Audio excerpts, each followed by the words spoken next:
Okay, so we've done 2 of the 4 wires.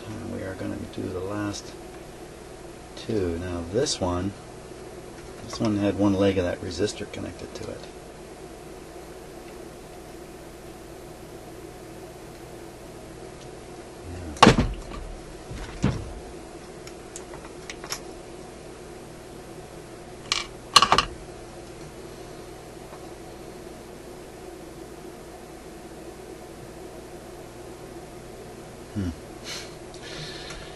It doesn't take much. Like that, I cut the wire free and let it fall out the back, and now it's joined 2 more free wires. Which one is the one I just took out the back? Okay, so it's not this one.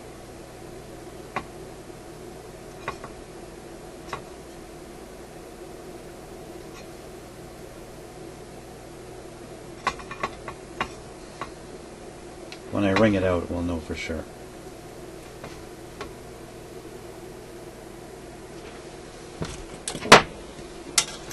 This is the one I think it is. I'll put that there.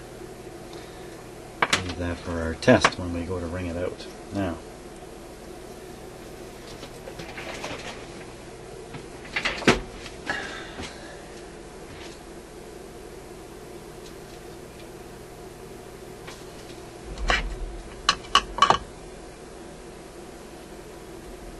so I should put the resistor in here at the same time I put this wire in here.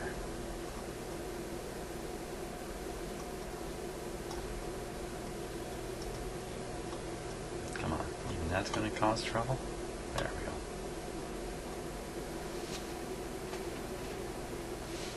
So I'm going to have to get a 1 meg ohm resistor. Okay, so here's a 1 meg resistor.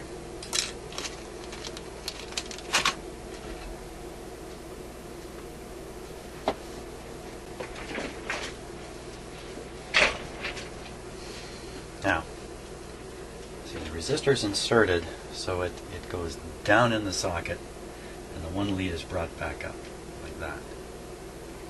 That's how it's done. This one was done so the resistor didn't even pop out the back, which is very much correct. Now, you can see that the size of the resistor is much smaller, the one I'm putting in. So we should have enough space to jam it in there among the wires. These resistors don't get warm at all, so there's no problem with having it in there, obviously. So the way this would go, see, this is the top. Oh boy, I don't know if I can do this outside here and get it right. Might be smarter to do it after the fact.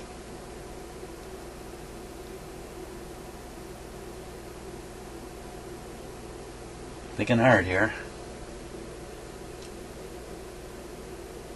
I stick this on there.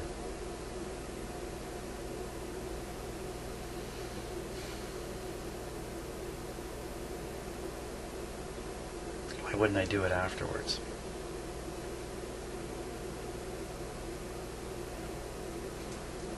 I don't know, so I'm going to do it afterwards. I think that makes more sense.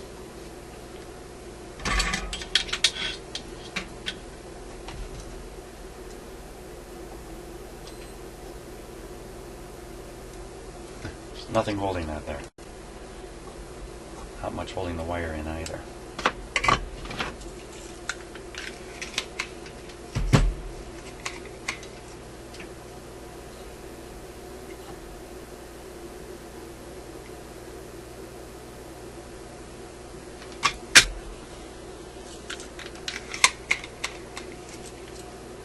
Oh, that got it.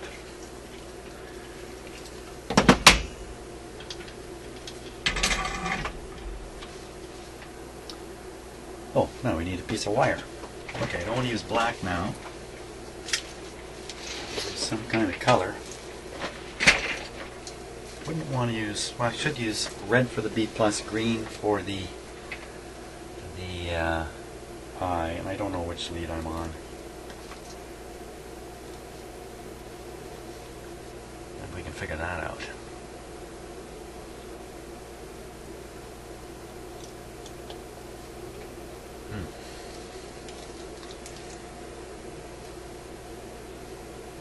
say we use a nice bright yellow piece of wire. That's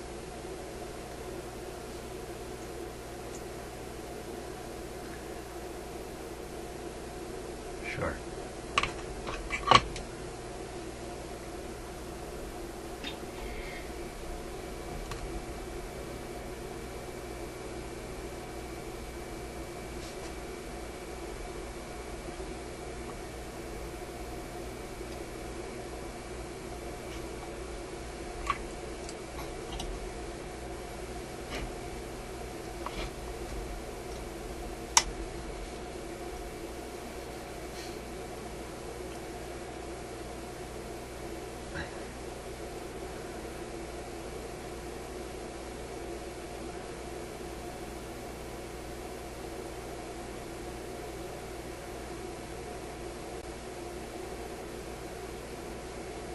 Okay.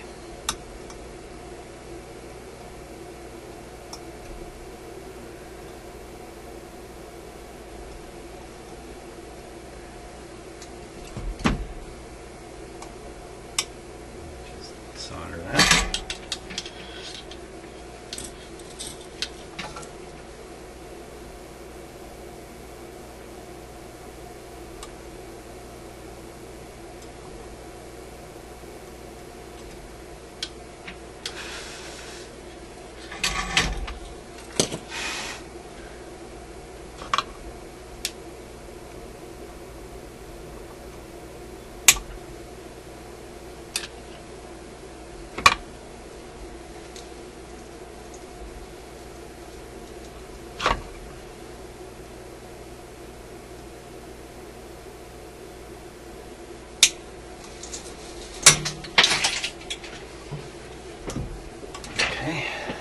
Run that one down through the socket.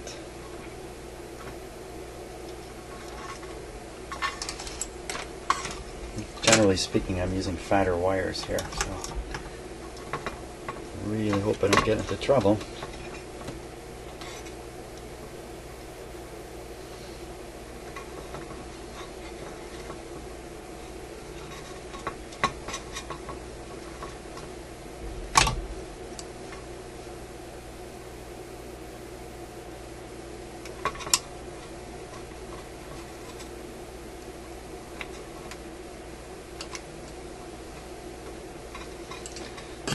Okay, so that guy's in there.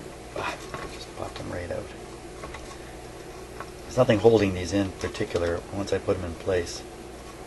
So I just push on the wire a touch, out it comes. Now, that one goes down through the hole.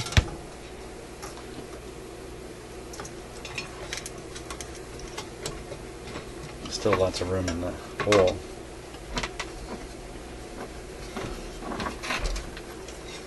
Up she comes.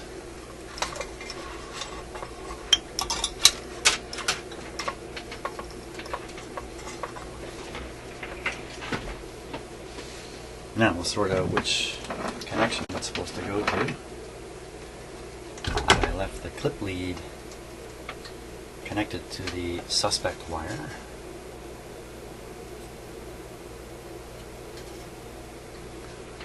It's either here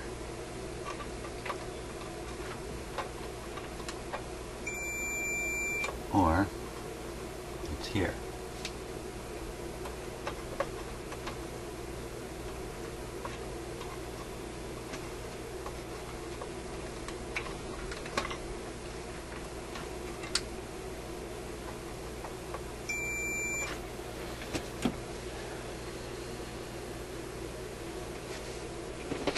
Now I got to bring some surety into what I'm doing here, so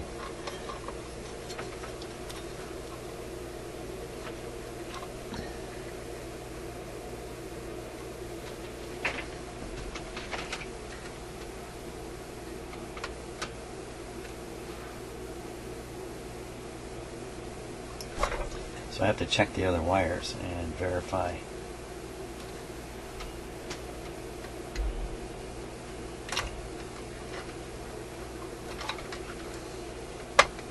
Well, I can see the black one. So it's really only this one. I'm pretty sure it's here.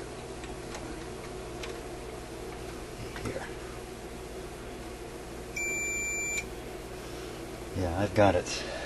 By Jove, I've got it. Let's just go back and see what I got here and make sure I got it right. Okay. I think it's this one. Yes, it is.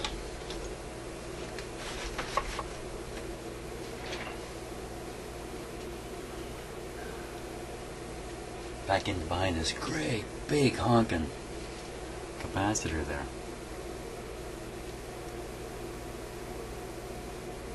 It's tempting to do that capacitor too. There's two of them in there that are quite tempting to do. A small diversion. It's going to give me much better access to the terminal that I want to get at. Why don't we do that? I'm going to shift gears here slightly and change out a few old paper capacitors here.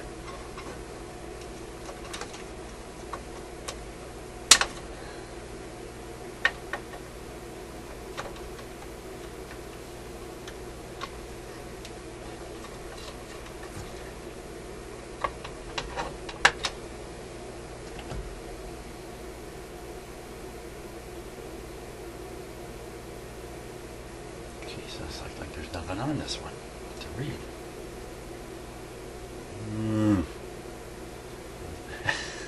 Every step of the way.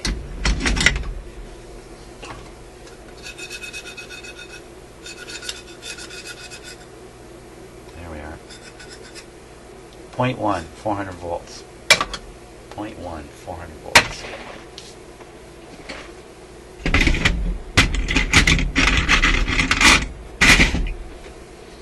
Point one.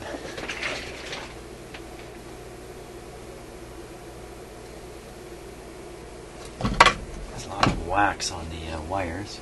Looks like wax. No.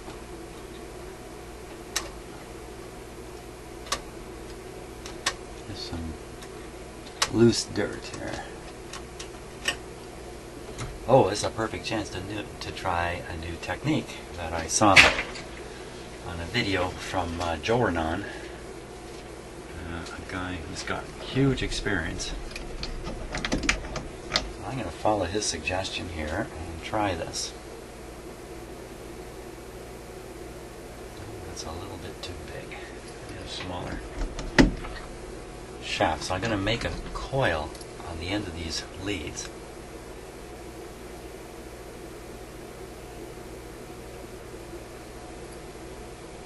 Doesn't take much.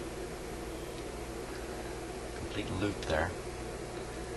You know, I tend to just put a little hook on the end of these. This particular spot, I can afford to do this, because you are using up some of the lead. So I just made a loop. I didn't really make a coil. Complete loop.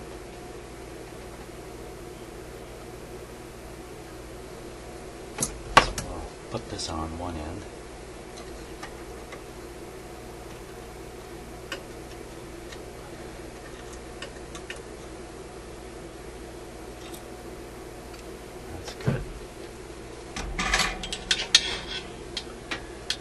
And grab the solder.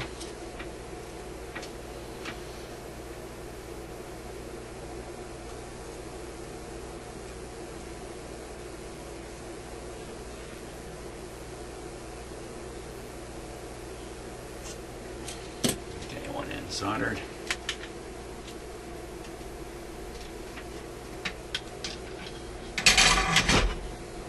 Position the other end.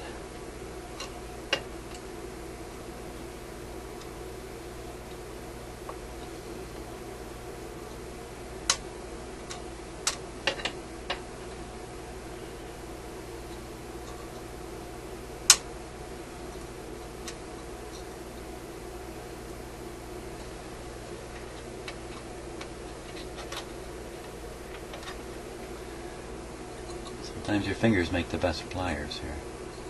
Come on.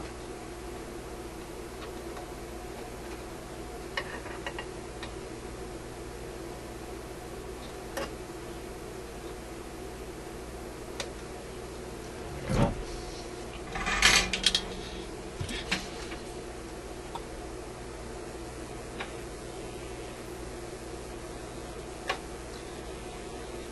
definitely when you're buying components, capacitors and that, resistors, try to buy ones that have long leads. These ones don't. The one I just put in there are short leads. And in many cases, they really cannot be fitted into the radio easily. You saw the size of the capacitor I just took out, plus it has leads sticking out of it. That could range over quite a distance. And the modern components, they're really not made for fixing antique radios. They're made for fixing modern equipment. They're not point-to-point wired. Consequently, you don't need much leads. So,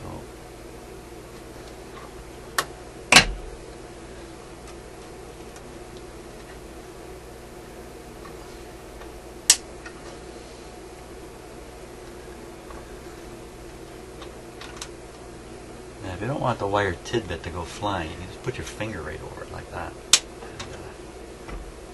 A little like getting hit by a bullet in the end of your finger, a teeny bullet, but there we are. So I got that one out of the way. The other one goes to ground on one side. So it's this big honker here.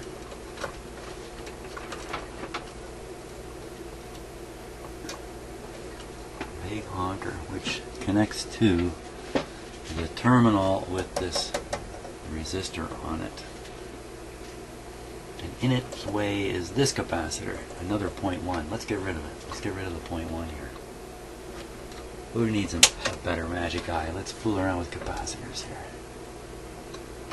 Pull this one out. 0.1, I believe. Very same. 0.1, 400 volter.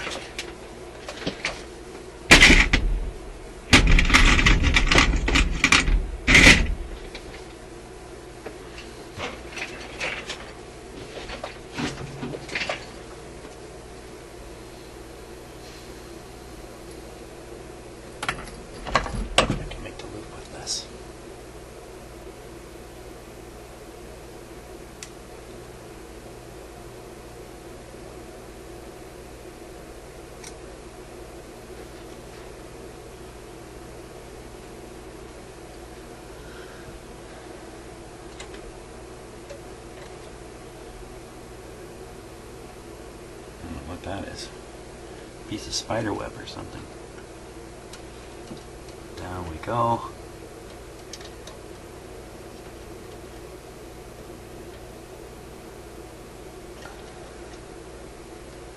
Squeeze it on there.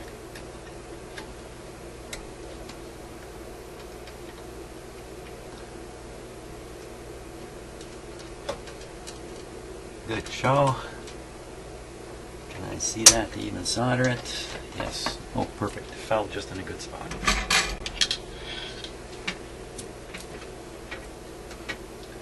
And I want to burn the power cord here.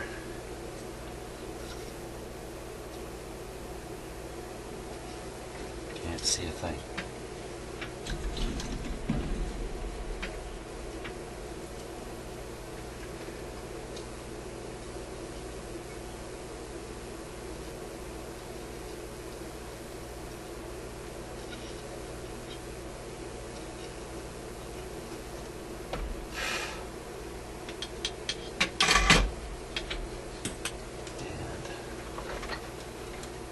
Didn't take it all.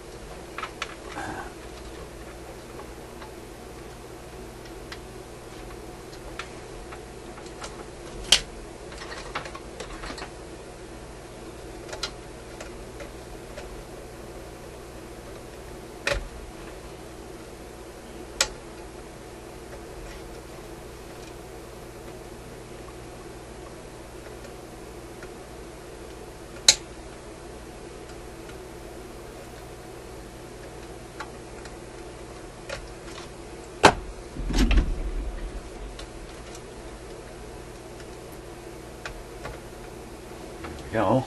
That's going to solder nicely.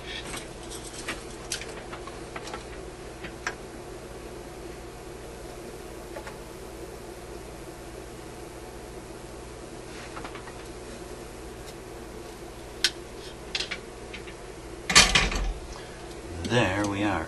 Now we'll fix the other soldered part here.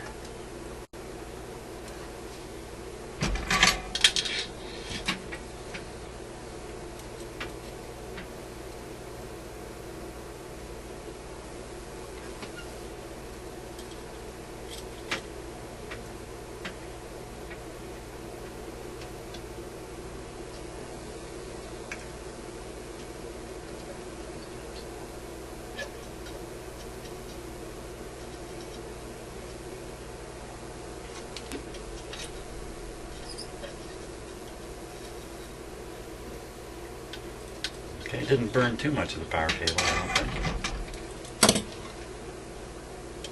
That's good and solid now.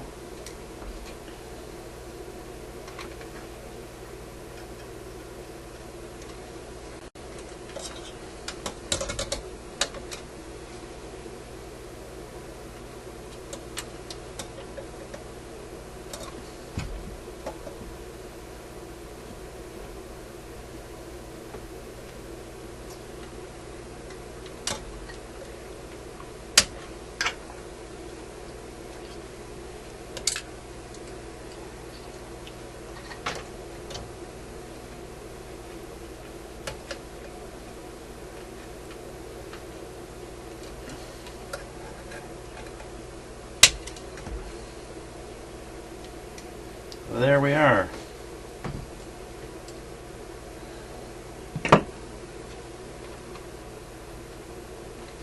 One more capacitor to do.